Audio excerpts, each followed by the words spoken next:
ये मध्य का समय, चौथा दिन, और भगवान का अवतार भी द्वापर में मध्य रात्रि की 12 बजे ही हुआ है। और यहां कथा में भी आज ये मध्याह्न समय है। और बड़ी इच्छा होती सभी की कि आज तो भगवान का धूमधाम से जन्म उत्सव मनाएंगे। और जब भी कथा होती है भागवत की, तो कथा के चतुर्थ दिवस में बड़े उत्सव के साथ, आनंद के वातावरण में हम धूमधाम से भगवान का जन्म उत्सव मनाते हैं। अब मैं निवेदन करना चाहता हूं, भगवान का कभी भी जन्म नहीं होता। भगवान जन्म नहीं लेते, लेकिन माया का कुछ ऐसा पर्दा होता है जिससे हमें ऐसी अनुभूति होती है कि भगवान ने जन्म लिया, जबकि वास्तविकता यह है कि भगवान का अवतार होता है, भगवान प्रकट होते हैं। और सैकड़ों वर्षों की तपस्या करने के बाद भगवान अवतार लेते हैं। अधर्म बढ़ता है तो धर्म के संस्थापना करने के लिए परमात्मा का प्राकट्य होता है, अवतार लेते हैं भगवान, और धर्म राज्य की स्थापना करते हैं। हिरण्यकश्यपु का जब आतंक बढ़ता है तो प्रहलाद की रक्षा करने के लिए, धर्म की रक्षा करने के लिए भगवान नरसिंह अवतार लेकर प्रकट हुए। कल यहां तक हम कथा में पहुंचे थे। जब जब अनाचार अत्याचार बढ़ता है, जब जब अधर्म बढ़ता है, तब तब भगवान धर्म की संस्थापना करने के लिए अवतार लेकर आते हैं। तो चौथे दिन उत्सव मनता है, बड़ी सबको इच्छा होती है, उमंग होती है। प्रतीक रूप में हम भगवान का जन्म उत्सव मनाते हैं। तो इसके पीछे वास्तविकता का हेतु क्या है?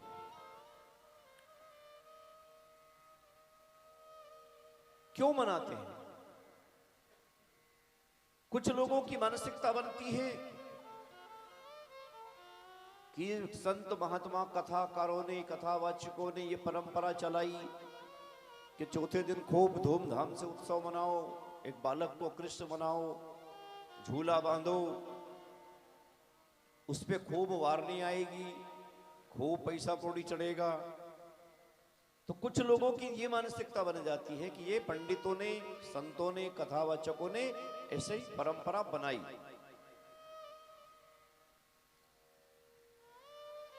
लेकिन निवेदन करना चाहता हूं, कुछ लोगों की ये भी मानसिकता बन जाती है, कार्यकर्ता जो समिति के रहते हैं, कि खूब आनंद लेंगे, नाचेंगे, कूदेंगे, उत्सव मनाएंगे, एक ये भाव रहता है। मेरा निवेदन है कि वास्तविकता में इसका उद्देश्य क्या है?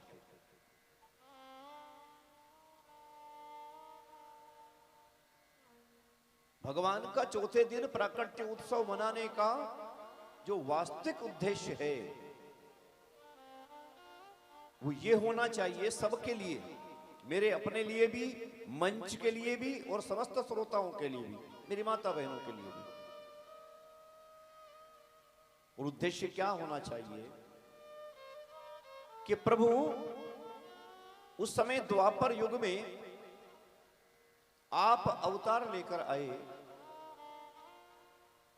तो आपने विधर्मियों का नाश किया, अधर्मियों को मारा, पापियों को नष्ट किया। लेकिन इस श्रीमद् भागवत महापुराण की कथा में आप अवतार लेकर प्रभु प्रकट होंगे तो जाने और अनजाने में अगर हमसे कोई पाप हुआ है तो उस समय आपने पापियों को नष्ट किया था। इस कथा में हमसे जो कहीं पाप हो गया है जीवन में, उस पाप को नष्ट कर देना, यह मन में भाव होना चाहिए।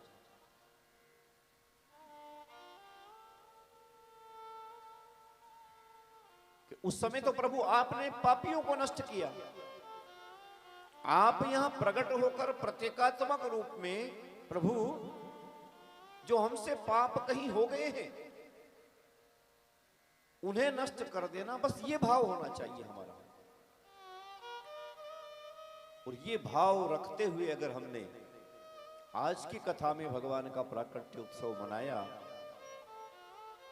तो निश्चित उस परमात्मा की कृपा से हम इस आयोजन को तो सफल करेंगे सही, लेकिन परमात्मा की कृपा को भी हम सब प्राप्त कर पाएंगे। यह भाव होना चाहिए और यही भाव सबका है। कल भी मैंने यही निवेदन किया था। आइए 2 मिनट के लिए भगवान का मंगलाचरण करें, संकीर्तन करें।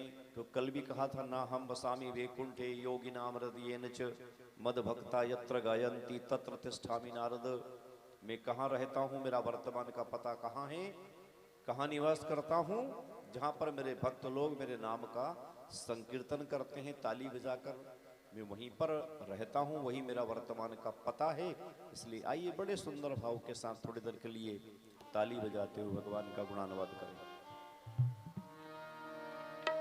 गोविंद मेरो है, गोपाल मेरो है, गोपाल मेरो है, गोविंद मेरो है, गोपाल मेरो है। वो बांके बिहारी नंदलाल मेरो, वो बांके बिहारी नंदलाल मेरो है, वो बांके बिहारी नंदलाल मेरो है, वो बांके बिहारी नंदलाल मेरो है। गोविंद मेरो है, गोपाल मेरो है, गोविंद मेरो है, गोपाल मेरो है।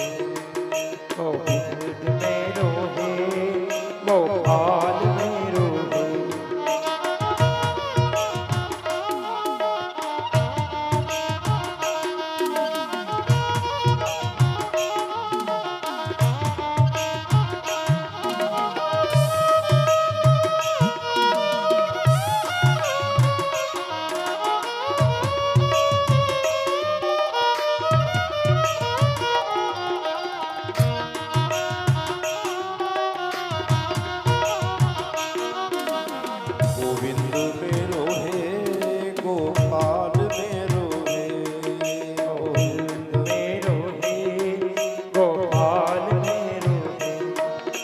वो बांके बिहारी नंदलाल मेरो है, वो बांके बिहारी नंदलाल मेरो है, वो बांके बिहारी नंदलाल मेरो है, वो बांके बिहारी नंदलाल मेरो है, वो बांके बिहारी नंदलाल मेरो है, वो बांके बिहारी नंदलाल मेरो है।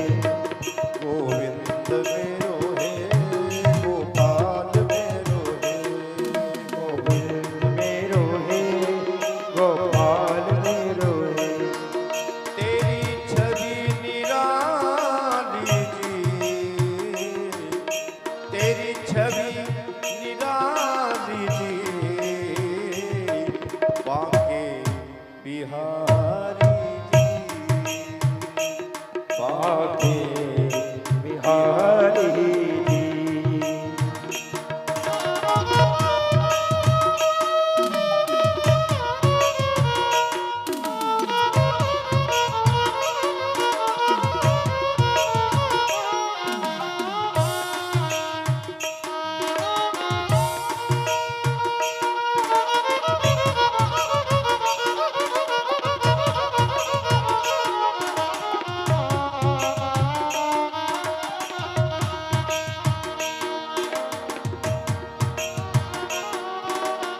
तेरी छवि निराली जी,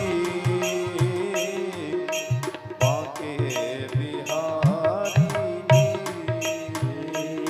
बांके बिहारी जी, बांके बिहारी जी। बोलिए बांके बिहारी लाल की, वृंदावन बिहारी लाल की जय। गंगा नदी के तट पर परीक्षित महाराज अन्न जल का परित्याग करते हुए अपना मरण सुधार रहे हैं।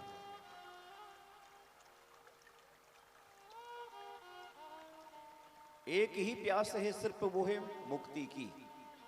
इसके अलावा कोई प्यास नहीं है परीक्षित महाराज को। एक एक पल का सदुपयोग कर रहे हैं।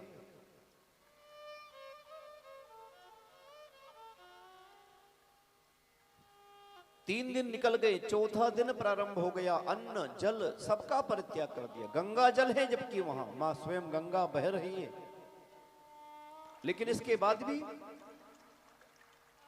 गंगा जल का भी पान नहीं कर रहे हैं।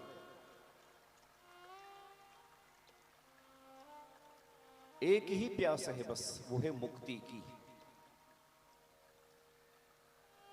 अंत समय में मेरा जब मरण का समय आए, उस समय में भगवान का भजन करता रहूं, बस सत्संग करता रहूं। उस समय मेरे प्राण निकल जाए, इतना तो करना स्वामी, जब प्राण तन से निकले। गोविंद नाम रटते, ये प्राण तन से निकले। यह मन में भाव रखकर, ताकि उस समय में भगवान का भजन करता रहूं, मेरी मति परमात्मा के चरणों में रहे। ये प्राण निकल जाए तो फिर मेरा दूसरा जन्म नहीं होगा, मेरी मुक्ति हो जाए, इस संसार से मेरा मोह समाप्त हो जाए बस। और यही संत महात्मा हमारे लिए भी कहते हैं, संसार से मोह त्यागने के बाद अगर हम मृत्यु को प्राप्त होते हैं, मरते हैं, तो मृत्यु नहीं, फिर मुक्ति कहा गया है उसे। और मुक्ति उसे कहते हैं कि बाद में फिर जन्म न लेना पड़े, और जन्म नहीं होगा तो फिर मरना ना पड़े। और कहीं जन्म अगर हो गया तो फिर मरना पड़ेगा। और जन्म का दुख और मृत्यु का दुख, ये मैंने कल परसों भी निवेदन किया था कि सबसे बड़े दो दुख हैं, पहला जन्म का, दूसरा मृत्यु का। और इन दोनों दुखों से अगर बचना है तो मरना सीखना पड़ता है। इसलिए कहा था कि मरना भी एक कला है।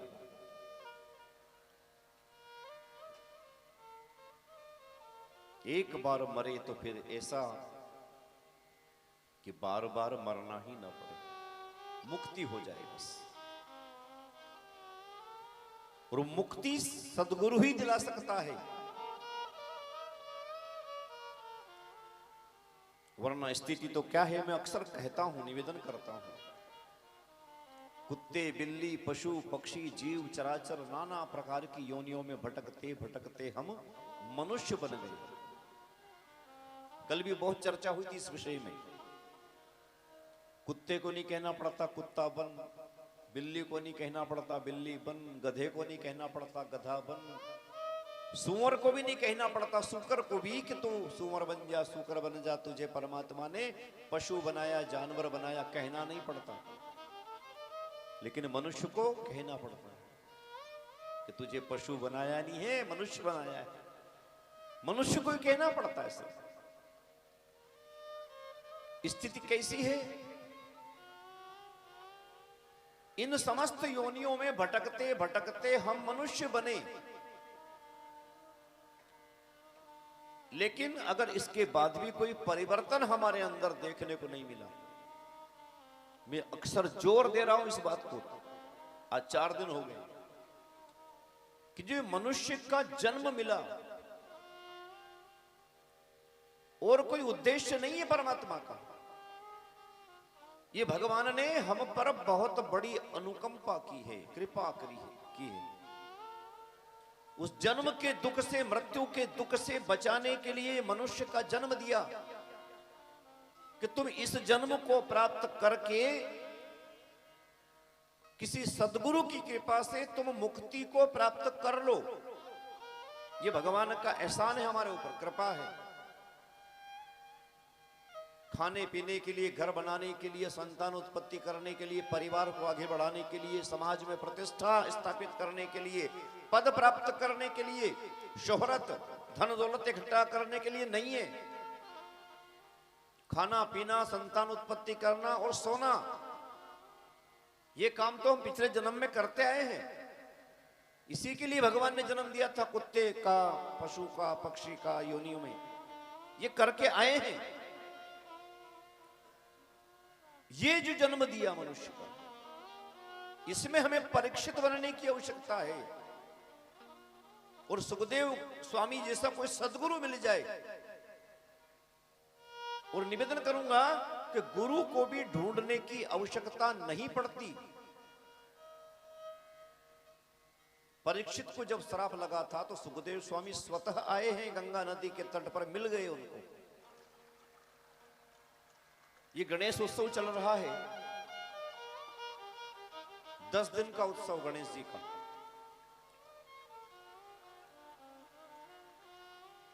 और गणेश उत्सव भी 10 दिन का ही होता है। इसके पीछे भी कारण, हर साल बनाते हैं अपन, हर वर्ष 2-2, 3-3 जगह, 4-4 जगह। वो 10 दिन में ही भगवान को विसर्जन करना पड़ता है, कर देते हैं हम गणेश जी को। इसके पीछे भी कोई तो कारण होगा।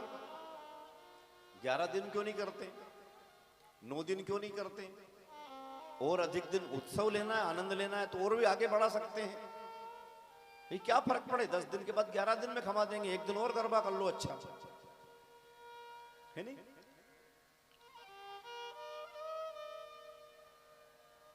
हर चीज के पीछे कारण। जब व्यास जी भगवान ने महाभारत की रचना की तो गणेश जी से आग्रह किया कि गणेश जी आप एक काम करो, ये महाभारत लिखिए आप।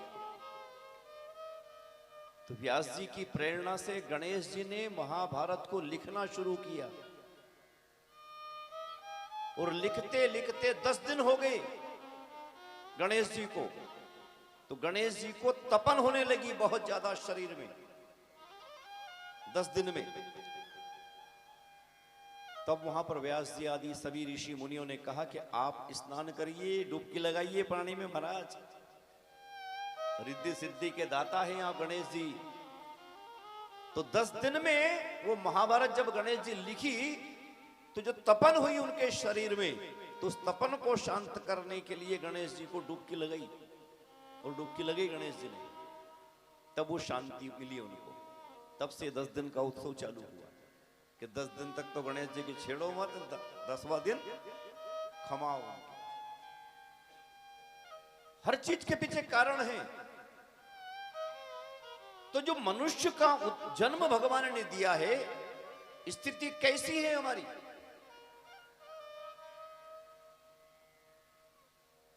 तुलसीदास जी का वो दोहा आज इन्होंने, हमारे रविंद्र भाई ने याद दिलाया मुझे। पारस के परसन हुते कंचन भई तलवार, तुलसी तीनों ना मिटे धार मार आकार। पारस पत्थर एक ऐसा है जिसके संपर्क में अगर लोहे को ले जाया जाता है तो लोहा सोने का बन जाता है, ऐसी एक मान्यता है।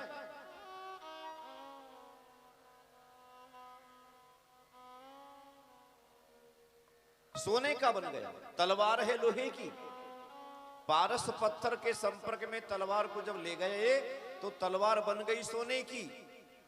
यानी कि अब ध्यान देना, कुत्ते, बिल्ली, पशु, पक्षी, जीव चराचर, ये अनेक योनियों में भटकते भटकते हम बन गए मनुष्य। तलवार लोहे की थी, बन गई सोने की। लेकिन तुलसी तीनों ना मिटे, धार, मार और आकार। जो तलवार लोहे की थी तो भी मारने काटने का काम करती थी, जब लोहे की थी तो भी उसकी धार बहुत तेज थी, आकार भी लंबा चौड़ा था। अब बन गई सोने की तो भी आकार लंबा चौड़ा है, काम करती मारने काटने का, धार भी उसकी बहुत तेज है। अब विचार करो, तलवार लोहे की हो चाहे सोने की, क्या फर्क पड़ा? आकार वही, काम वही करे, धार भी वो की वही। तो चाहे कुत्ता, बिल्ली, पशु, पक्षी हो या मनुष्य हो, अगर परिवर्तन नहीं आया और काम वही करते आए जो कुत्ते बिल्ली ने करा, वही काम अपन करें, तो तलवार चाहे लोहे की हो या सोने की हो, कोई फर्क नहीं पड़ता। उस समय संत कहते हैं कि वहां गुरु की आवश्यकता होती, सदगुरु की। और अगर हमारे जीवन में कोई सच्चा सदगुरु मिल गया तो फिर वही तलवार, यानी कि वही मनुष्य। आकार के लिए भी, तेज धार के लिए भी तुलसीदास जी दूसरा दोहा फिर लिखते हैं, कहते हैं क्या? ज्ञान हथौड़ा हाथ लिए, सतगुरु मिल्या सुनार, तुलसी तीनों मिट गए, धार मार आकार। जब ज्ञान का हथौड़ा हाथ में लेकर सदगुरु अपनी बुद्धि पर ज्ञान के हथौड़े की चोट मारता है, तो मारने काटने की जो आदत पड़ी थी तलवार को, वो भी समाप्त हो गई। चोट पड़ने से उसकी धार भी बोठी हो गई, आकार भी उसका छोटा हो गया। लेकिन वो कब? जब जीवन में कोई सच्चा सदगुरु मिल जाए, बस सदगुरु की कृपा से। और एक बार सदगुरु अगर मिल गया तो फिर समझ लेना,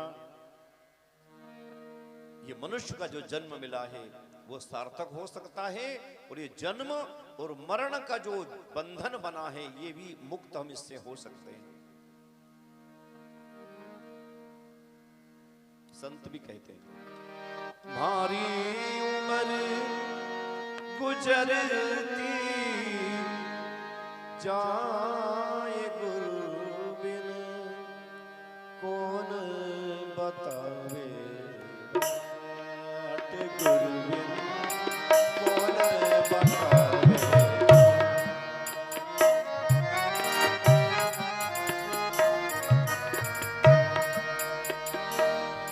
भारी उम्र, भारी उम्र, भारी उम्र गुजरती जाए गुरु बिन,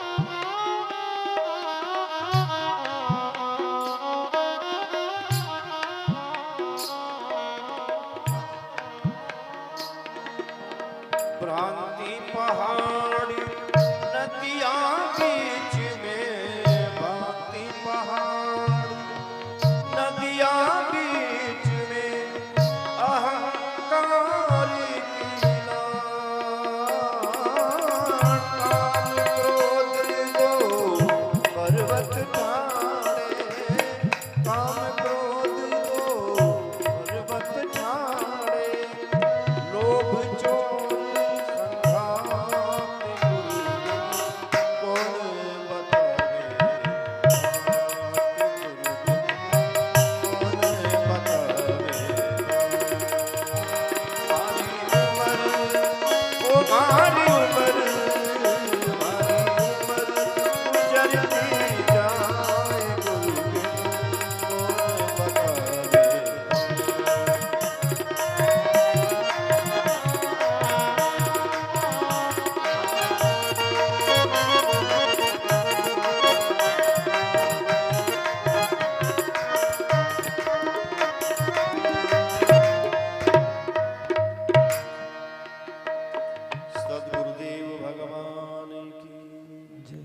यहां पर सुखदेव स्वामी जैसे गुरु मिल गए हैं परीक्षित महाराज को, और प्रश्न कर रहे हैं सुखदेव स्वामी से, गुरुदेव से, कि हे गुरुदेव,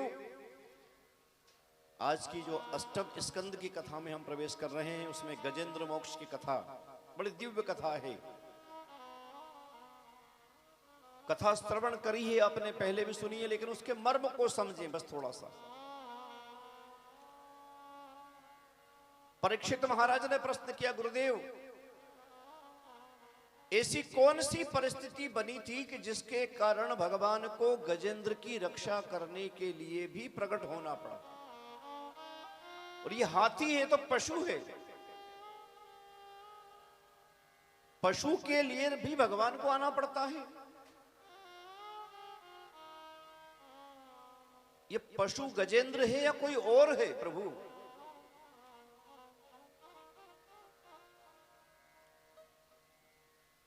बड़े सुंदर भाव के साथ प्रश्न देखो। केहि विधि दीन बंधु भगवाना,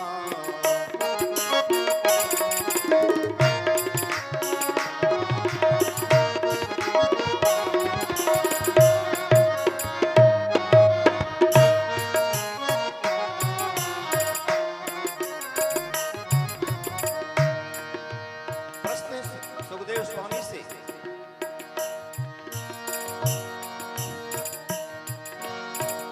कहीं विधि दीन बंधु भगवाना, कहीं विधि दीन बंधु भगवाना, किमि गजराज बचाए प्राणा, कहीं गजराज बचाए प्राणा, पशु योनि दारुण दुखदाई, किमि गजराज भक्ति हरि पाई, तेरी गजराज भक्ति हरि पाई। सुनहु परीक्षित कह मुनि राया, कहूँ गजराया, बड़ी विचित्र है हरि की माया, बड़े विचित्र है हरि की माया। गढ़ त्रिकूट एक पर्वत भारी, गढ़ कोट एक पर्वत भारी, रहे तहाँ एक गज बलधारी, रहे वहाँ एक गज बल भारी। तेहि पर्वत ऊपर एक सूतल, तेहि पर्वत कर एक सुंदर, मीठे जल का रहा सरोवर, मीठे जल का रहा सरोवर। ले संग पत्नी सुत गज राजा, ले संग पकड़ी सुत गज राजा, जलहित चला सहित समाजा, जलहित चला सहित समाजा। भरी भरी सूंड सबन के ऊपर, भरी भरी वन के ऊपर, फेंकई जल खेलत हर्षित उर, फेंकई जल खेलई सब ऊपर।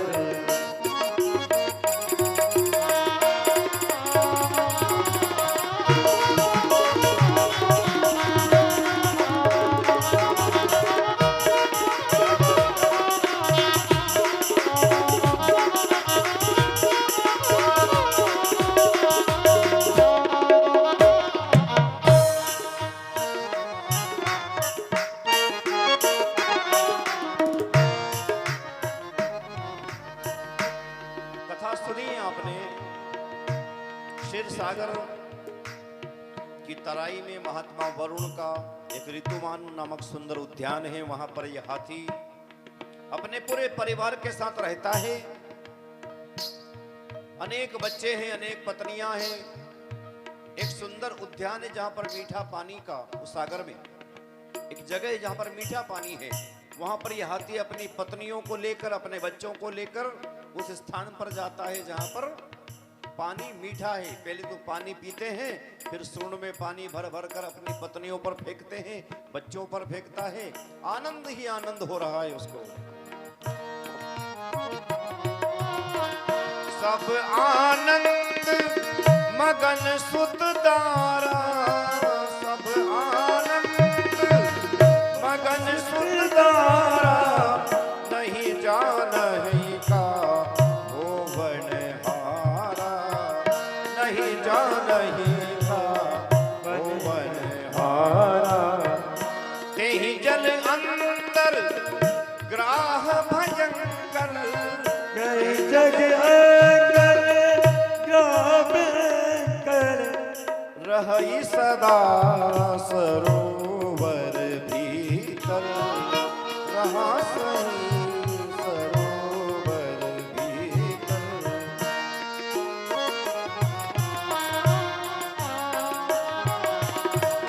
रही सदा सरोवर भीतर।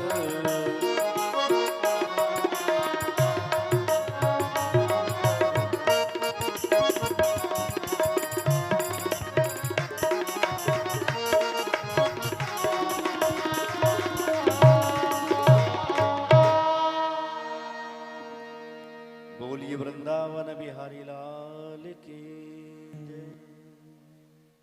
बड़ा सुंदर भाव के साथ वो गजेंद्र गया, सबसे पहले तो पानी पीता है। पानी पीने के बाद, तृप्त होने के बाद, अपने बच्चों के ऊपर पानी फेंक रहा है सूंड में भर भर कर, पत्नियों पर पानी के फुमारे मार रहा है, आनंद विभोर है। देखो ये कथा भी हमारे ऊपर है बिल्कुल। इस कथा का जो मर्म है, एक उपदेश जो संत देते हैं कथा का, हम भी संसार सागर में आए हैं। ये कथा जीव मात्र के ऊपर है। हाथी यानी कि जीव जिसने जन्म लिया है, और ग्राह ने पांव पकड़ा है मगर, मगर यानी कि मृत्यु, जिसका जन्म हुआ है उसे मरना होता है।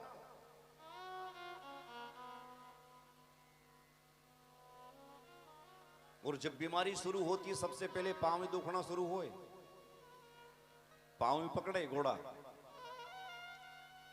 मगर ने भी पांव में पकड़ा है, ये संकेत है।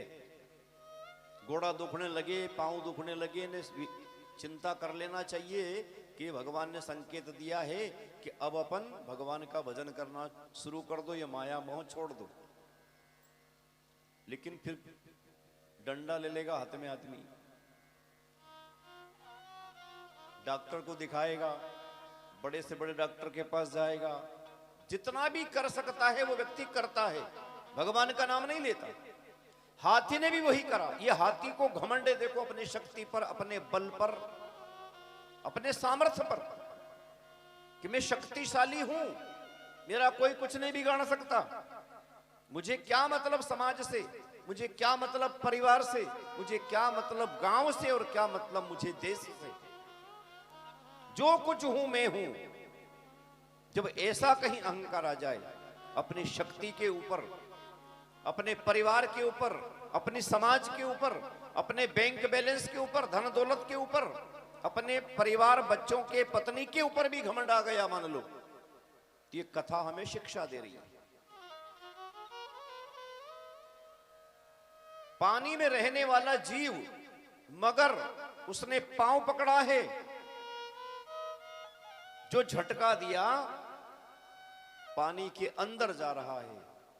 और अब ये कोरोना काल निकला ना, कोरोना ने सबको सिखा दिया है, अच्छे अच्छे का घमंड दूर हो गया कोरोना में।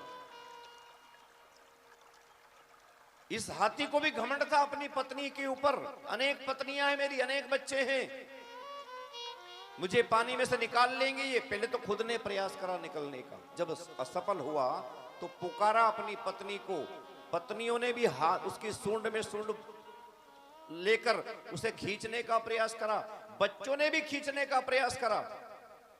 लेकिन आपने देखा है कोरोना में, कोरोना पॉजिटिव जो व्यक्ति, उसकी रिपोर्ट आई तो कोई कहने जाता तो गए क्या, क्योंकि पॉजिटिव हो गया। अब उसके पास में जो जाएगा वो भी पॉजिटिव, वो मरे। मास्क लगे लगे ने एकाध जणो मजबूरी में लोग दिखो जातो तो खाली कि यार गांव वाला कहीं कहेगा जी साहब के अगर नहीं संभालूंगा तो वही मजबूरी थी, वहां श्रद्धा नहीं थी, सबको अपनी जान प्यारी थी। मास्क दो दो मास्क लगाकर गए, यानी कि उस हाथी की स्थिति कैसी है, उसका घमंड दूर हो गया है। अब डिगला खेड़ी से बड़ौदिया गया परमार साहब का ने, उनने की कि देवास ले जाओ, देवास से की तुम तो इंदौर ले जाओ, इंदौर पहुंच गया, नहीं जो झटका दिया उस हाथी को, जिससे ही हाथी को झटका दिया तो इंदौर से रवाना करा उसको बंबई के लिए कि जा मुंबई ले जाओ इसको, हमारे पास कोई दवाई नहीं है। मुंबई के अस्पताल में जब व्यक्ति पहुंचा है, यानी कि कितनी सूंड बाहर थी उसकी, तिल भर सूंड रही जल बाहर। सिर्फ वो ऑक्सीजन का टोपा लगा है, मास्क, जब तक ऑक्सीजन उसके मुंह में नाक में जा रही है तब तक वो जीवित है। ऑक्सीजन सिलेंडर से जो गैस बंद हुई और वो मास्क निकाला कि वहीं उसकी मृत्यु हो जाती है। एक लड़का साथ गया मजबूरी में, वो भी पत्नियों ने साथ छोड़ दिया, बच्चों ने सबने साथ छोड़ दिया, अकेला व्यक्ति वो भी बाहर खड़ा है, डॉक्टर साहब से पूछता है कि बताओ साहब क्या स्थिति है, मैं अपने पिताजी के लिए या माताजी के लिए इनके बराबर धन तोल कर दे दूंगा, लेकिन बचाओ। उस समय डॉक्टर ने कहा, वो ऑक्सीजन चल रही है आईसीयू रूम में, वो जीव सुन रहा है डॉक्टर की बात कि भैया हमारे पास कोई ऐसी दवाई नहीं है कि जिससे ना कोई वैक्सीन अभी बनी है कि जिसके कारण हम इनको ठीक कर सकें। डॉक्टर साहब कोई तो इलाज होगा। वो जीव पड़ा पड़ा सुन रहा है, बोल नहीं सकता। यानी कि हाथी की स्थिति क्या है, तिल भर सूंड, बड़ा सुंदर भाव देखना, तिल भर सूंड रही जल बाहर, तब मन में घबरायो। तिल भर सूंड रही जल बाहर, उस समय घबराया तो फिर क्या करा, उसी समय डॉक्टर ने बोला कि एक ही इलाज है इसका, बस इसके अलावा कोई इलाज नहीं है हमारे पास। क्या है इलाज, कि जाओ अपना गांव में डिगला खेड़ी में ही पहुंचो, यहां इलाज नहीं है, जहां से बीमारी शुरू हुई वहीं पहुंच जाओ, और वहां जाके क्या करना कि या तो कोई देव महाराज का पंडा जी हो उनसे संपर्क करो, पड़ियार जी से, या फिर मंदिर में जाओ, घंटी बजाओ, भगवान से प्रार्थना करो। दवाई वैक्सीन कुछ भी नहीं है, अगर इसका इलाज है तो वो भगवान ही है, बस भगवान ही बचा सकता है और कोई नहीं बचा सकता। डिगला खेड़ी से चले, बड़ौदिया, सोनकच, देवास, इंदौर, बंबई पहुंच गए, तब जाके ये पता लगा कि इलाज तो है, लेकिन इलाज क्या है, भगवान का नाम, बस भगवान ही बचा सकता है। तब वो जीव इधर लगा ऑक्सीजन का मास्क, भगवान का भजन भी नहीं कर सकता, बोल भी नहीं सकता, वहीं पर बिस्तर पर पड़ा पड़ा भगवान से कहता है। और आपने गजेंद्र मोक्ष की कथा में एक चित्र आता है, देखा होगा कि वो हाथी पूरा शरीर पानी के अंदर है, उसकी सूंड थोड़ी सी बाहर है, और उस सूंड में कमल का फूल लेकर वो भगवान को दे रहा है कि प्रभु ये पुष्प है मेरे पास। वो अहंकार उसका नष्ट हो गया वहां। और फूल को कहते हैं सुमन, सुमन का अर्थ होता है पुष्प, फूल, इसको सुमन भी कहते हैं। और दूसरे अर्थ में सुमन का दूसरा अर्थ होता है सुमन, यानी कि अच्छा मन। उस हाथी का मन पवित्र हो गया वहां, और एहसास हो गया कि धन दौलत मेरे काम नहीं आया, मेरी बीवी बच्चे मेरे काम नहीं आए, मेरी समाज, मेरा बैंक बैलेंस, मेरी खेती बाड़ी, मेरी ताकत, ये कोई काम नहीं आ सकती। हे प्रभु, काम आ सकता है तो सिर्फ प्रभु आप ही मुझे बचा सकते हैं। ये एहसास मुझे यहां बंबई आने के बाद हुआ। भगवान से प्रार्थना करता है, हे गोविंद हे गोपाल अब तो जीवन हारे, हे गोविंद हे गोपाल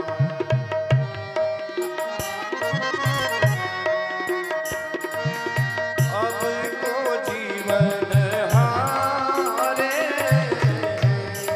गोविंद हे गोपाल नीर पीवन हेतु गयो सिंधु के किनारे, सिंधु बीच रहत ग्राम चरण ले पखारे,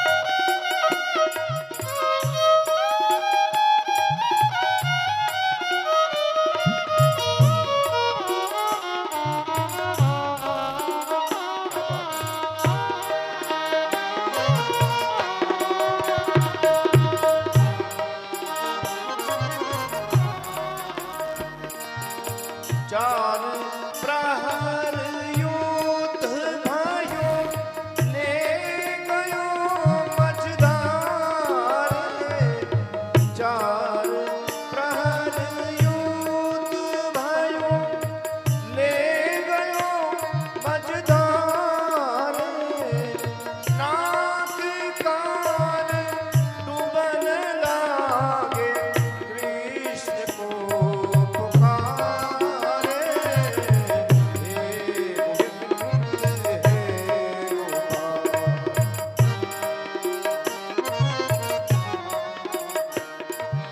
हे गोविंद हे गोपाल, द्वारका में शब्द भयो, बड़े सुंदर भाव।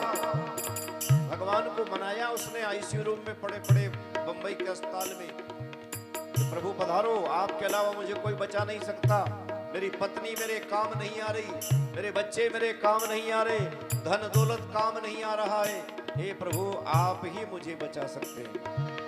द्वारका में शब्द भयो शोर भयो भारे, शंख चक्र गदा पद्म, शंख चक्र गदा पद्म गरुड़ ले सिधारे,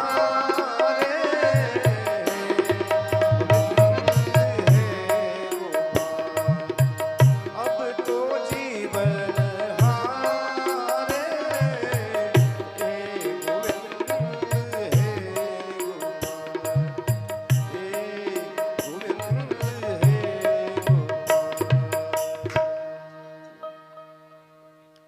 बोलिए द्वारिकाधीश भगवान की जय। द्वारिका में शब्द भयो शोर भयो भारे, शंख चक्र गदा पद्म गरुड़ ले सिधारे, भगवान गरुड़ पर सवार होकर उपस्थित हो जाते हैं।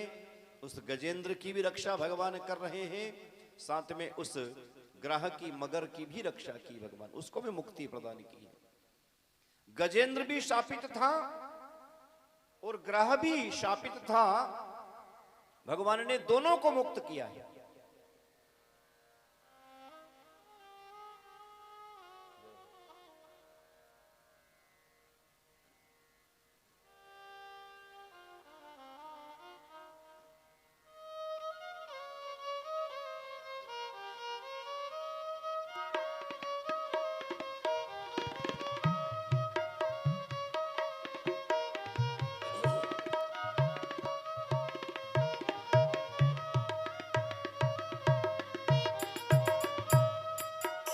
भगवान ने गजेंद्र की रक्षा की, ग्राहक को भी मुक्ति प्रदान करी। वो हू नाम का गंधर्व था, देवल ऋषि के श्राप के कारण ग्रह बन गया था, भगवान ने उसको भी मुक्त किया।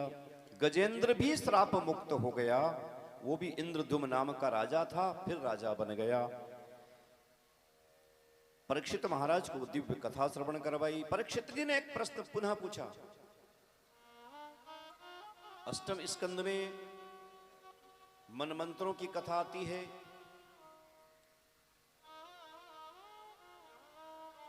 और इसी अष्टम स्कंद में ही भगवान का एक अजीत अवतार भी होता है। अजीत अवतार लेकर भगवान ने राक्षसों और देवताओं के सहयोग से समुद्र का मंथन करवाया। परीक्षित महाराज ने प्रश्न किया, गुरुदेव समुद्र का मंथन किया, इसमें कौन कौन से रत्न निकले हैं और कैसे संभव हुआ ये राक्षसों से मित्रता कैसे हो गई देवताओं की? सुखदेव स्वामी ने कहा कि राजा, ईश्वर जो चाहे कर सकता है। और मैं अक्सर कहता हूं कि जगत के सबसे बड़े संगीतकार भगवान कृष्ण हैं। उनसे बड़ा कोई संगीतकार नहीं हुआ। जगत के सबसे बड़े राजनीतिज्ञ भी भगवान हैं, उनसे बड़ा कोई राजनीतिक भी नहीं हुआ। कृपा करके गुरुदेव समुद्र मंथन की वो दिव्य कथा श्रवण करवाइए। मैं अपने जीवन के एक एक क्षण का सदुपयोग करना चाहता हूं। किन परिस्थितियों में समुद्र का मंथन हुआ, क्यों हुआ और क्या क्या रत्न निकले। तब सुखदेव स्वामी कहते हैं, राजा एक बार ऐसा समय आता है कि असुरों का, राक्षसों का आतंक बढ़ गया। उन्होंने देवताओं पर आक्रमण कर दिया, देवताओं को परास्त कर दिया। सब देवता डर के मारे स्वर्ग छोड़कर ब्रह्मा जी के पास गए। ब्रह्मा जी ने कहा कि मैं भी कुछ नहीं कर सकता, क्यों ना हम भगवान नारायण के पास चले। तो वैकुंठ में भगवान नारायण के पास गए सब देवता लोग ब्रह्मा जी को लेकर। भगवान नारायण से कहा कि प्रभु इन राक्षसों का आतंक बढ़ता जा रहा है, कुछ कीजिए प्रभु। तब भगवान ने कहा कि तुम सब देवता बार बार अपने गुरु का अपमान करते हो। गुरु के अपमान के कारण उनका तुम सम्मान नहीं करते ना, इसीलिए तुम्हें ये दिन देखना पड़ते। वैसे भी तुम्हारे पास है क्या? राक्षसों के पास तो शुक्राचार्य जैसे गुरु हैं जो संजीवनी विद्या जानते हैं। तुम जितने राक्षसों को मारोगे, परास्त करोगे,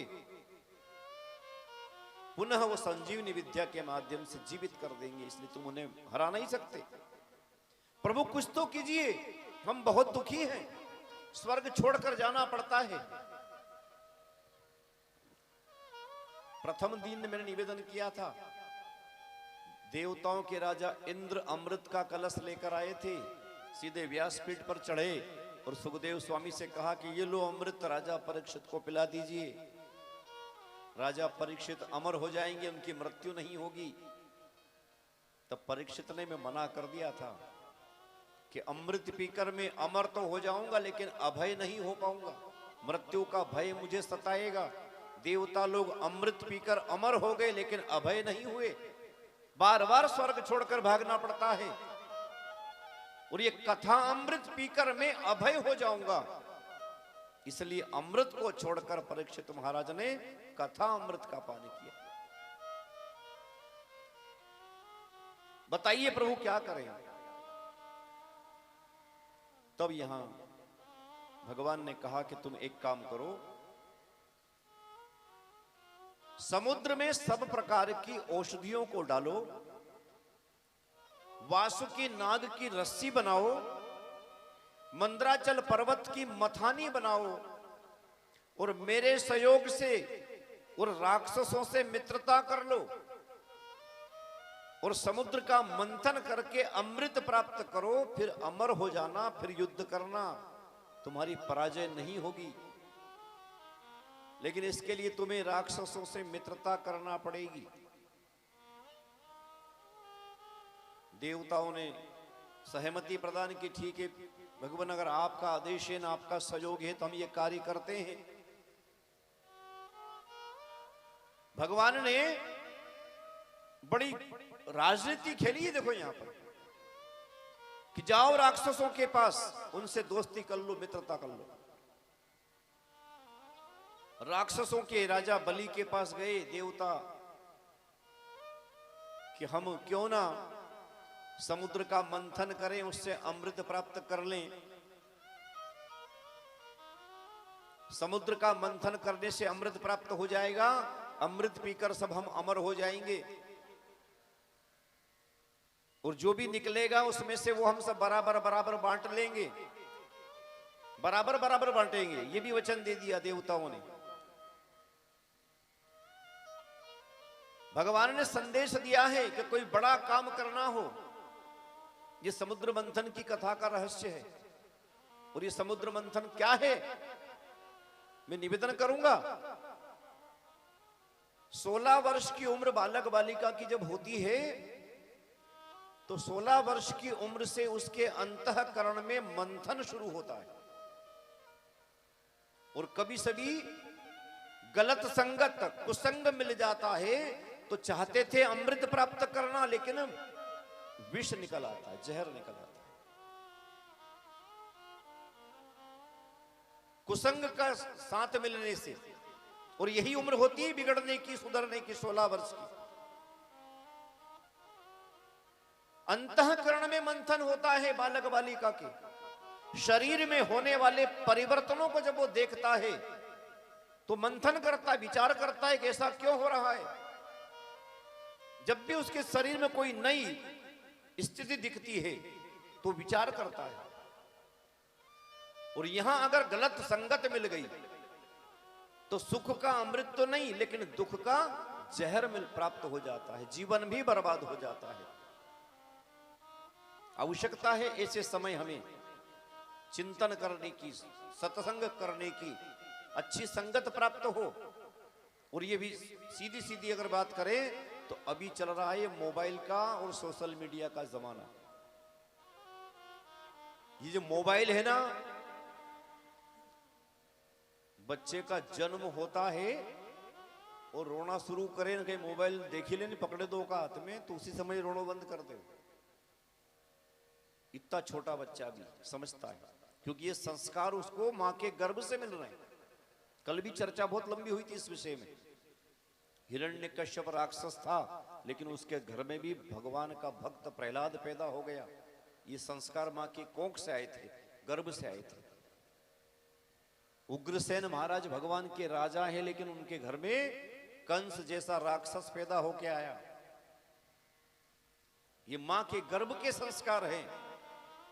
तो मैं निवेदन करना चाहता हूं बड़े विनम्रता के भाव के साथ कि जब हमारी माता बहनें गर्भवती होती है तो उस समय रामचरितमानस का पाठ करना चाहिए, सत्संग सुनना चाहिए, कथा सुननी चाहिए, मोबाइल कम से कम चलाना चाहिए। नहीं तो जो माँ करती है वो कि वही बच्चे पे संस्कार गर्भ में पहुंचते हैं। अभिमन्यु की कथा आप सबको पता है। अभिमन्यु ने चक्रव्यूह भेदन की शिक्षा कहां प्राप्त की थी? मां के पेट में। लेकिन जब बाहर निकलने की कथा आई तो मां की नींद लग गई, तो उसी समय अंदर तो घुस गया अभिमन्यु, निकल नहीं पाया बाहर, क्योंकि उस समय मां की नींद लग गई थी। यानी कि कथा मां के गर्भ तक जाती है। लोग कहते हैं गुरुजी कहीं काम, हम तो जवान छोराओं ने, अब हमारे कथा सुनने से कई मतलब, अभी ये समय कथा को नहीं है। भेजांगा जी साहब क्या आएगा, मतलब कथा सुनने को कम जी साहब को है। मैं निवेदन ये करना चाहता हूं कि कथा तो बूढ़ों के लिए भी है, वृद्ध के लिए भी है, जवान के लिए भी है, महिलाओं के लिए भी है, पुरुष के लिए भी है, बच्चों के लिए भी है, और जिसका अभी जन्म नहीं हुआ है कथा तो उसके लिए भी है। वहां तक पहुंचती कथा, ये प्रमाण है हमारे। यहां मंथन हो रहा है। राक्षसों ने हां कर लिया कि जो भी सामान निकलेगा बराबर बराबर बांटेंगे। वचन दे दिया देवताओं ने भी। भगवान ने एक और बात कही कि वासुकी नाग की रस्सी बनाओगे, मंदराचल पर्वत की मथानी बनाओगे।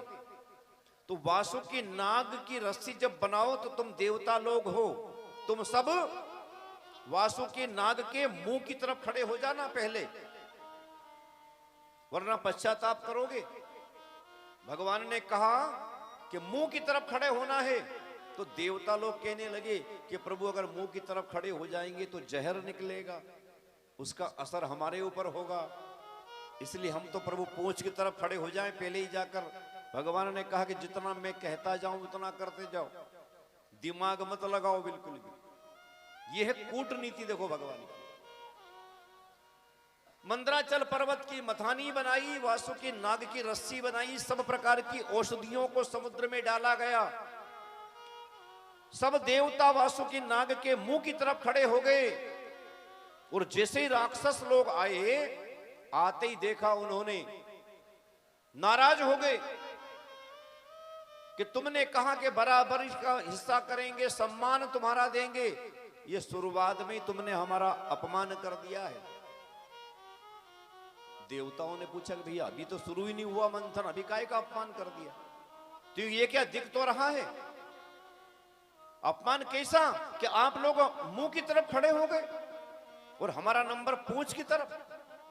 हम पूंछ की तरफ खड़े नहीं होएंगे, हम कोई डरते हैं क्या? राक्षस हैं हम भी, शुक्राचार्य जैसे गुरु हैं हमारे। पहली शर्त हमारी, हम पूंछ की तरफ खड़े नहीं होंगे, हम खड़े होंगे तो मुंह की तरफ खड़े होंगे।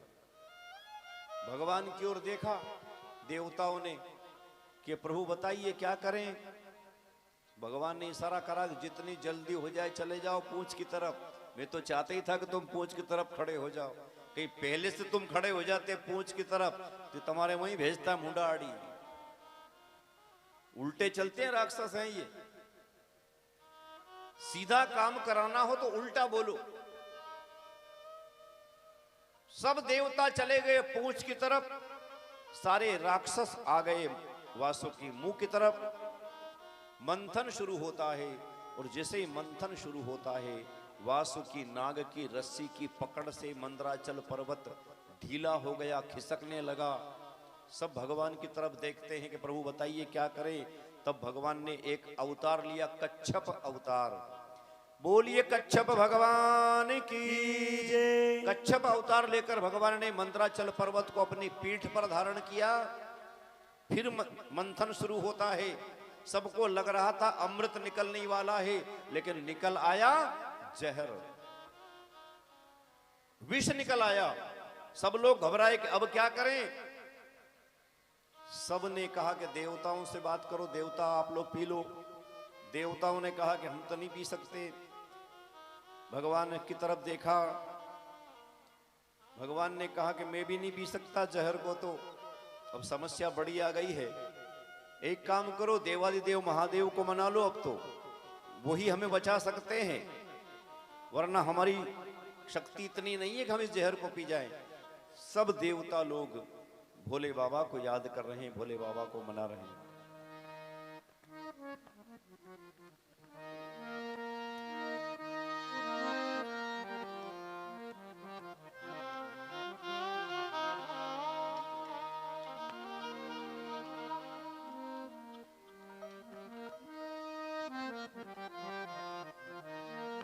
शंकर महादेव देव सेवक सब जाके, शंकर महादेव देव सेवक सब जाके, शंकर महादेव देव सेवक सब जाके।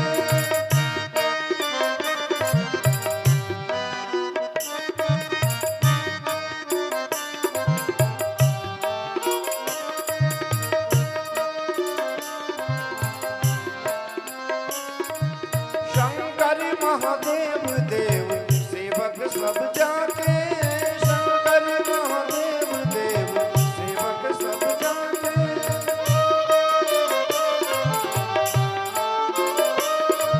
भस्म अंग शीश गंग वाहन वृषभ प्रचंड शीश अंग, कोरी अर्धंग संग भंग रंग जाके।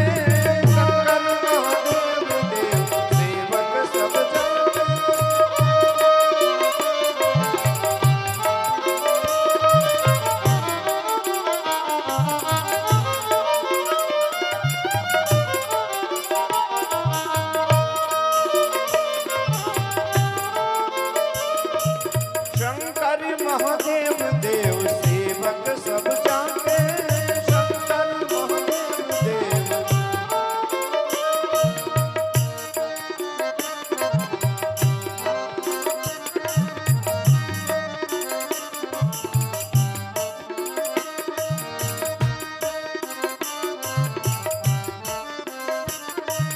भस्म अंग शीश गंग वाहन वृषभ प्रचंड गौरी अर्धंग संग संग रंग छाके, शंकर महादेव देव सेवक सब जाके।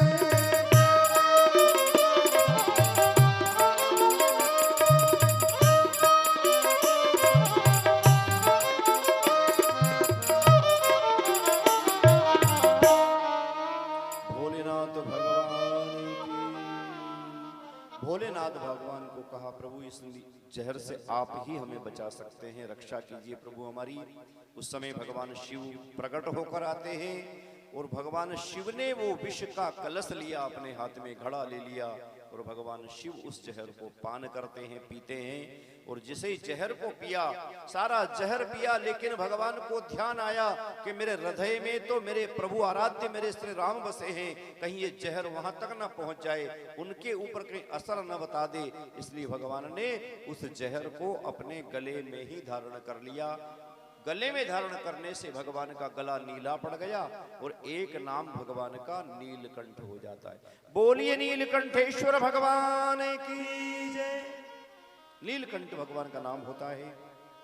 बड़ा सिद्धांत उपदेश दिया समूचे मानव समाज के लिए भगवान शिव ने, जो संसार को अमृत बांटे, समाज को जो अमृत पिलाए और स्वयं जहर पी ले, वो देव नहीं महादेव होता है।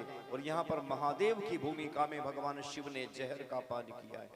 ये जितने पेड़ पौधे वृक्ष हमारे हैं, ये सब क्या है? ये वास्तविकता में महादेव ही है। हम जो जहर रूपी कार्बन डाइऑक्साइड गैस छोड़ते हैं, ये गैस कौन ग्रहण करता है? ये पेड़ पौधे। इसके बदले में हमें क्या मिलता है? ऑक्सीजन, जो अमृत के रूप में ऑक्सीजन हमें दे रहे हैं। ये महादेव की भूमिका में है। इसलिए सरकार भी कहती है, ये व्यासपीठ से भी निवेदन है कि जितने वृक्ष हम लगा सकते हैं वृक्षारोपण करना चाहिए। ये ऑक्सीजन देने वाला, अमृत देने वाले महादेव हैं।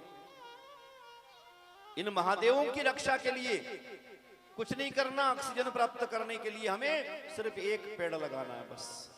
ये संकल्प लेना चाहिए हम सबको और लगाना चाहिए, हर वर्ष लगाना चाहिए।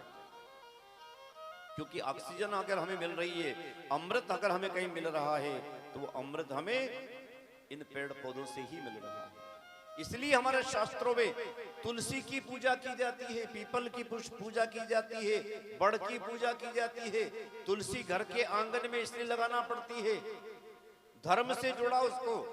तुलसी दिन में भी ऑक्सीजन देती है, रात में भी ऑक्सीजन देती है। और घर के आंगन में अगर तुलसी का पौधा लगा है तो वहां ऑक्सीजन की कमी नहीं होती। पीपल भी ऑक्सीजन देता है, उसको भी लगाना चाहिए, उसकी पूजन करते हैं। ऑक्सीजन भी रात में दिन में ऑक्सीजन देता है पीपल का वृक्ष। यहां पर फिर मंथन शुरू होता है। अब निकला कामधेनु गाय। कामधेनु जैसे निकलती है, सबने तय कर लिया कि पहला भाग है हमारी कमाई का, ये क्यों ना हम इसे दान कर दें। तो कामधेनु गाय को ऋषियों में दान कर दी। संत भी कहते हैं, शास्त्र भी कहता है कि हमारी कमाई का 10वां हिस्सा धर्म के काम में लगाना चाहिए। 10 रुपए भी अगर कमाए हमने दिन भर में, तो उसमें से 1 रुपया दान करना चाहिए। धन्य हैं आप देवनखेड़ी डिगला खेड़ी वाले तो, कि जिन्होंने कमाई का 10वां हिस्सा तो छोड़ो, बहुत कुछ हिस्सा दान करके ये बहुत बड़ा भव्य मांगलिक भवन आपने तैयार कर दिया है। एक ऐतिहासिक घटना हुई है हमारी ये। मैं तो कल और 2-3 दिन से यही कह रहा हूं कि ये कार्य रुकना नहीं चाहिए, बढ़ता रहना चाहिए। सेंधव समाज का नाम एक नेमावर की धर्मशाला से होता है और दूसरा डिगला खड़ी का नाम हुआ है। ये हम सबकी उपलब्धि देखो, बहुत बड़ी भगवान की कृपा हुई है। और इसमें जितना सहयोग बनेगा सब लोग कर भी रहे हैं, तो कमाई का 10वां हिस्सा दान करना चाहिए। 10 रुपए अगर कमाए तो 1 रुपए दान करना चाहिए। तो यहां पर कामधेनु को ऋषियों ने दान कर दी। फिर ऐरावत हाथी निकला, वो देवताओं ने रख लिया। अश्व घोड़ा निकला, वो राक्षसों को दे दिया। कौस्तुभ मणि देवता स्वर्ग में लेकर गए, विष्णु ने धारण कर लिया भगवान ने। पारिजात का वृक्ष निकला, वो भी देवता स्वर्ग में लेकर गए। फिर निकली अप्सराएं, वो भी देवता लेकर गए। तब राक्षसों ने विरोध किया कि जो भी अच्छे रत्न निकल रहे हैं वो सब आप ले जा रहे हो, ऐसे नहीं चलेगा, मेहनत तो हम भी कर रहे हैं, वरना बंद करो ये यहीं। भगवान की ओर देखा देवताओं ने कि प्रभु अब बताएं क्या करें। भगवान ने इशारा कर दिया कि अब जो भी निकलेगा इनको देंगे, चाहे अमृत निकल आए, जो कहा चाहे अमृत निकल आएगा, इनको ही देना है। फिर चला मंथन, अब निकली है वारुणी, एक घड़े में वारुणी निकली। भगवान ने इशारा कर दिया सब राक्षसों को दे दो। ये वारुणी सब राक्षसों को दे दी। मदिरा शराब, वारुणी का अर्थ है मदिरा, सब राक्षसों को दे दी। राक्षसों ने मदिरा पान कर लिया, सब मस्त हो गए। फिर मंथन शुरू हुआ। इस मंथन में हाथ में वरमाला लेकर साक्षात लक्ष्मी जी प्रकट हो गई। जैसे ही लक्ष्मी जी प्रकट हुई उसी समय सब देवता भी एक लाइन में खड़े हो गए, सब राक्षस भी खड़े हो गए। हर व्यक्ति को लक्ष्मी की आवश्यकता है। सब अपना अपना गला लंबा कर रहे हैं कि मेरे गले में माला पहनाएगी लक्ष्मी जी। बड़े बड़े संत महात्मा ऋषिगण थे जो तपस्या कर रहे थे, हिमालय से छोड़ छोड़ के तपस्या, वो भी खड़े हो गए आकर कि हो सकता है हमारे गले में लक्ष्मी जी वरमाला पहना दे। इतनी लंबी लाइन लगी है कि सागर से लेकर हिमालय तक की लंबी लाइन लग गई। सब लक्ष्मी को प्राप्त करना चाहते हैं। सबका ध्यान माता लक्ष्मी की ओर, माता लक्ष्मी का ध्यान भगवान नारायण की ओर, और भगवान नारायण का ध्यान है अपने चरण की ओर। बड़ी सुंदर घटना है। सबका ध्यान कहां है? माता लक्ष्मी की ओर। सब लक्ष्मी को प्राप्त करना चाहते हैं। माता लक्ष्मी का ध्यान है भगवान नारायण की ओर, और भगवान नारायण का ध्यान है अपने चरण की ओर नीचे। क्या संदेश दिया भगवान ने कि जब तक लक्ष्मी हमारे पास न हो, स्थिति थोड़ी खराब आती है। मान लो स्थिति खराब हो गई, धन दौलत की कमी हो गई, लक्ष्मी की कमी हो गई, तो लक्ष्मी जब तक घर में नहीं है तब तक हमें अपना ध्यान अपने चरण की ओर रखना चाहिए। अपने चरण से अभिप्राय है, यहाँ भगवान का संदेश है कि हमारा ध्यान अपने आचरण की ओर होना चाहिए। चरण मतलब आचरण। हमारे आचरण अगर अच्छे होंगे तो लक्ष्मी जी स्वतः हमारे घर में चलकर आएगी। और कहीं आचरण हमारे अच्छे नहीं है, खराब है, तो घर में आई हुई लक्ष्मी भी वापस चली जाएगी। और मदिरा भी निकली है समुद्र से, सागर के मंथन से। शराब भी वहीं से निकली है, और लक्ष्मी जी भी वहीं से निकली है समुद्र से। दो ही सगी बहन है, दो ही सगी बहन है। लक्ष्मी जी को अगर पहले घर में बुला ली और कई बाद में बाटल भी घर में आएगी, तो लक्ष्मी जी घर में से निकली जाएगा। दो ही बहन में से एक ही रहे घर में, तो दोनों बहन साथ साथ नहीं रह सकती। इसलिए यहां पर माता लक्ष्मी बढ़ती गई, आगे बढ़ती गई, बढ़ती गई, और जैसे ही भगवान नारायण के पास गई, भगवान नारायण के गले में पहना दी वरमाला। अभी तक थे भगवान नारायण, अब हो गए लक्ष्मी नारायण भगवान की जय। जय जयकार हुई। फिर मंथन शुरू होता है। इस मंथन में धन्वंतरी जी हाथ में अमृत का कलश लेकर आते हैं। अमृत का कलश धन्वंतरी जी लाए। जिसे राक्षसों ने देखा कि अमृत निकल आया, उस अमृत के कलश को उठाया और भाग जाते हैं। सब देवता घबरा गए, प्रभु अब क्या करें, अमृत तो हमारे हाथ से चला गया। भगवान ने कहा कि तुम्हारे लिए जो जो करना वो सब करूंगा। अब यहां पर भगवान का एक मोहिनी स्वरूप में अवतार होता है। बड़ा सुंदर स्वरूप भगवान का, सुंदर 16 श्रृंगार करके भगवान स्त्री का रूप धारण करते हैं। मोहिनी स्वरूप में सबको मोहित कर रहे हैं। राक्षसों ने मदिरा पान कर रखा था।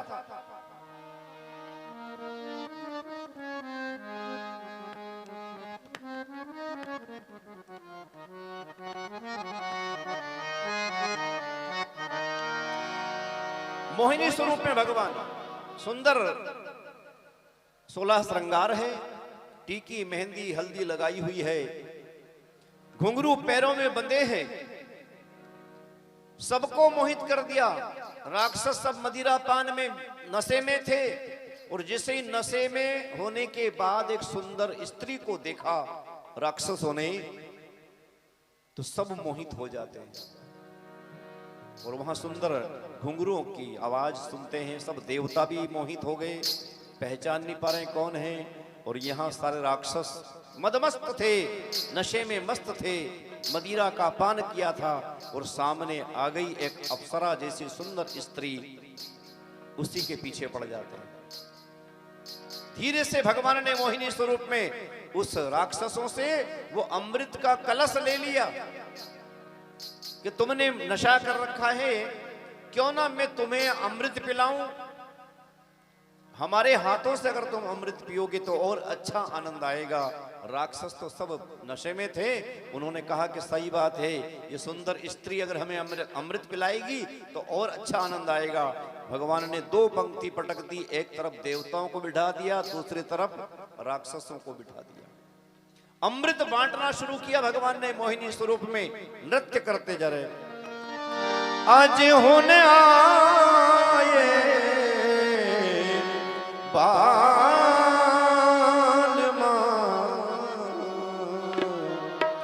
सावन बीता जाए रे,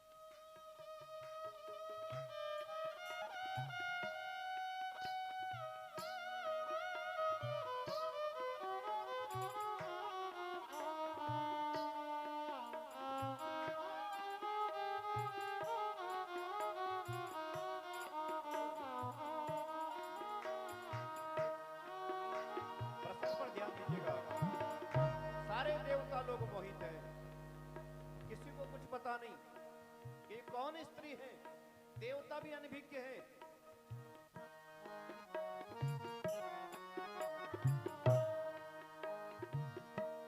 नींद भी अखियन द्वार न आए, नींद भी द्वार न आए, तो से मिलन की आस बिजाए, आई बहार खिले फुलवा हो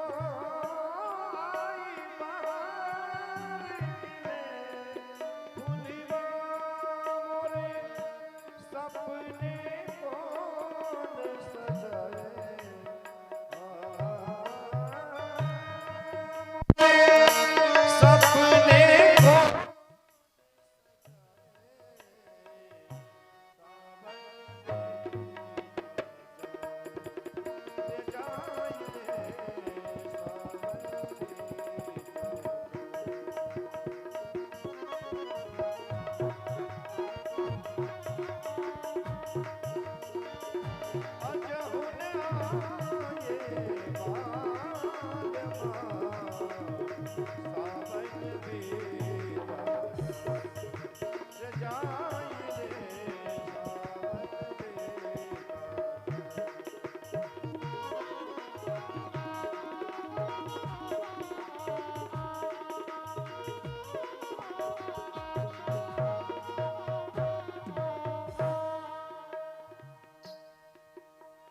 समस्त देवताओं को भगवान अमृत का पान करा रहे हैं। एक राहु नाम का राक्षस है, उसने देखा कि हमारे साथ तो धोखा हो रहा है, सब देवताओं को अमृत मिल रहा है। तो वो राक्षस जो था चतुर था, बुद्धिमान था। राहु नाम का दैत्य राक्षस उठता है अपने पंक्ति में से और जाकर बैठ गया देवताओं की पंक्ति में। और देवताओं की पंक्ति में भी कहां पर, जहां पर चंद्रमा और सूर्य देवता बैठे थे। सूर्य और चंद्र के मध्य में जाकर बैठा है। भगवान ने देखा कि राहु तू चंद्रमा के पास बैठा है। चांद को बदला गरीबा लगाए,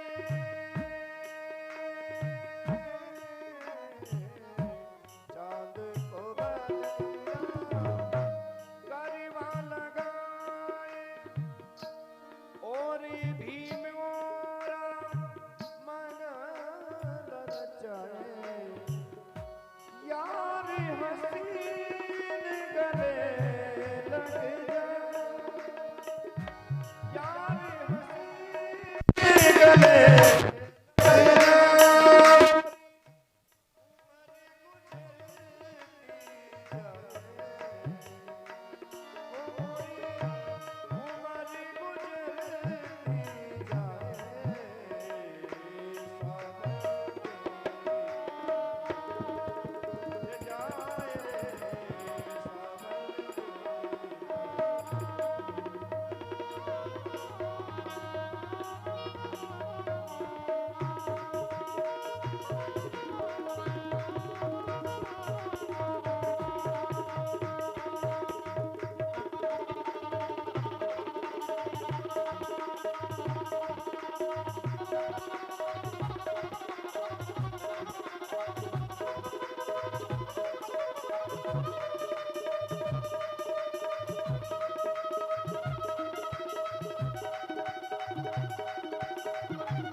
स्वरूप भगवान की।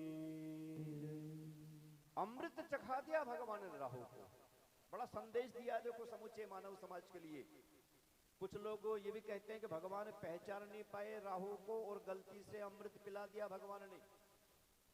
ये बात कहना ठीक नहीं हो सकती कि भगवान नहीं पहचान पाए होंगे।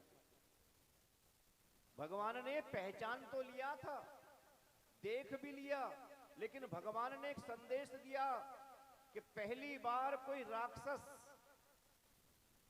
अपने कुसंग को छोड़कर सत्संग में बैठा है आकर।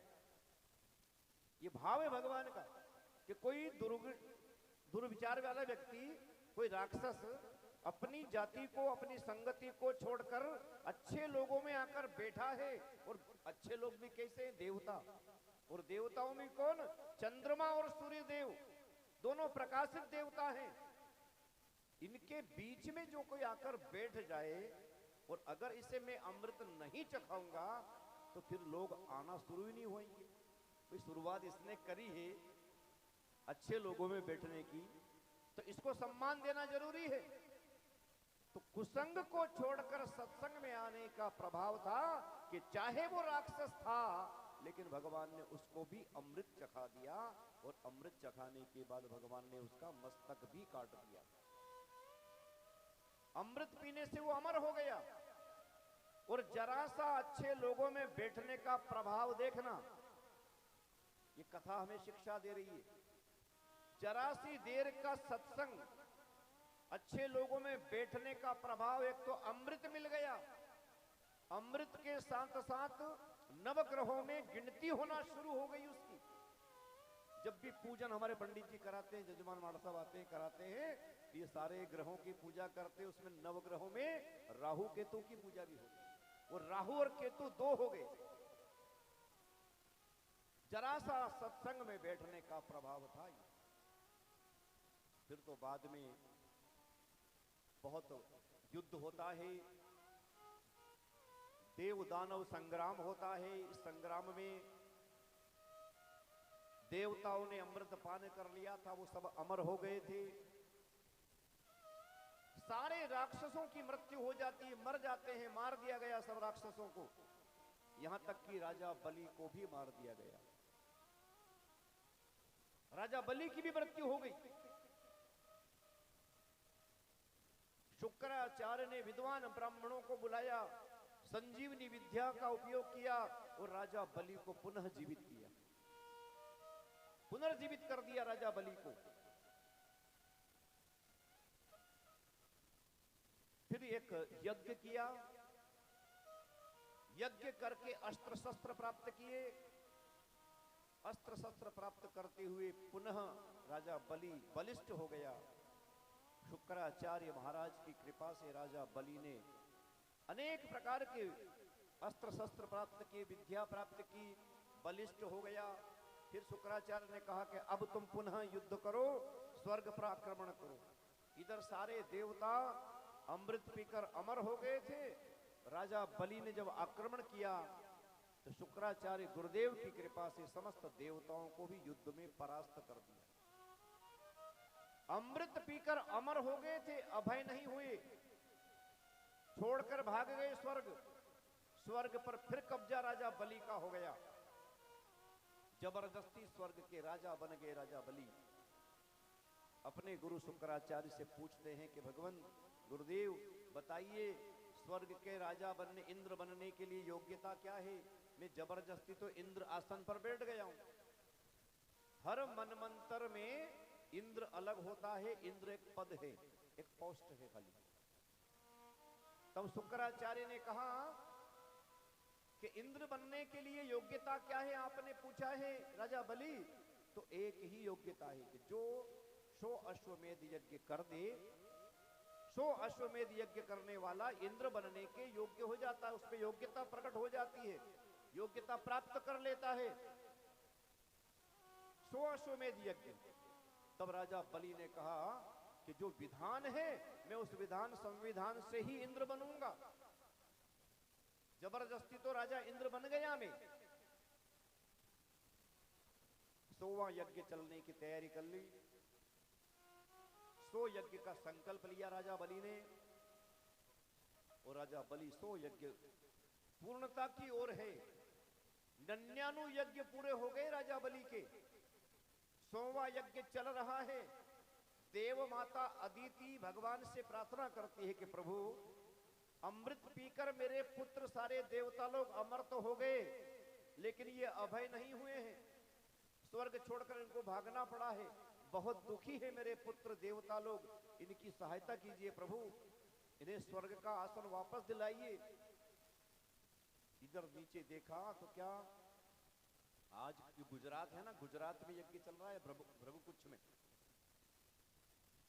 वहां पर यज्ञ चल रहा है। भगवान ने देखा 100 यज्ञ पूर्ण होने की तैयारी में है, राजा बलि को अब कोई मार नहीं सकता, इसे इंद्र तो बनाना ही पड़ेगा। माता अदिति से कहा कि मां मैं भगवान हूं, परमात्मा हूं, सब मानते हैं, लेकिन तुम्हारा बेटे के बराबर हूं, लेकिन फिर भी मैं इसे मार नहीं सकता। राजा बलि को मैं मार नहीं सकता, लेकिन एक उपाय है, मैं इसे मांग सकता हूं, मांग सकता हूं, मार नहीं सकता।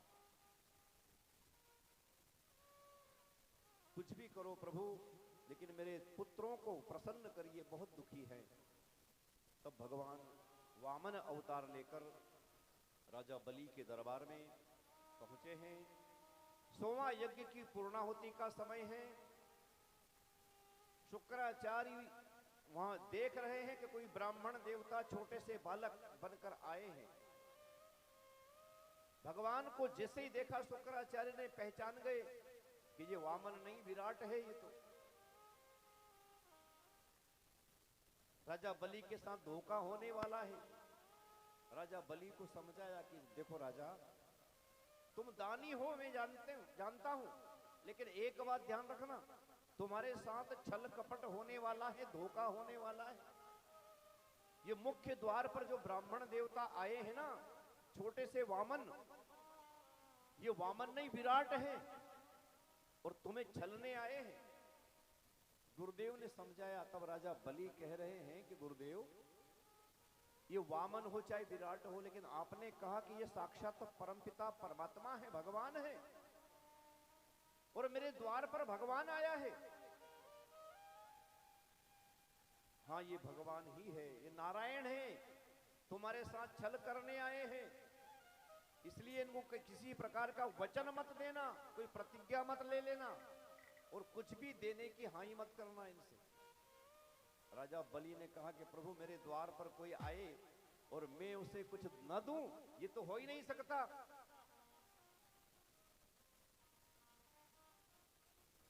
उस समय भगवान वामन उपदेश देते देते आगे बढ़े। क्या कह रहे हैं?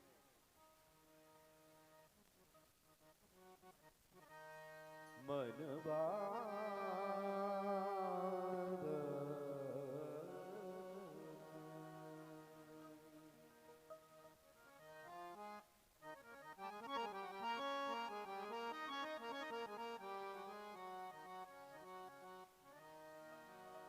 मनवा राम नाम रस पीजे, मनवा राम नाम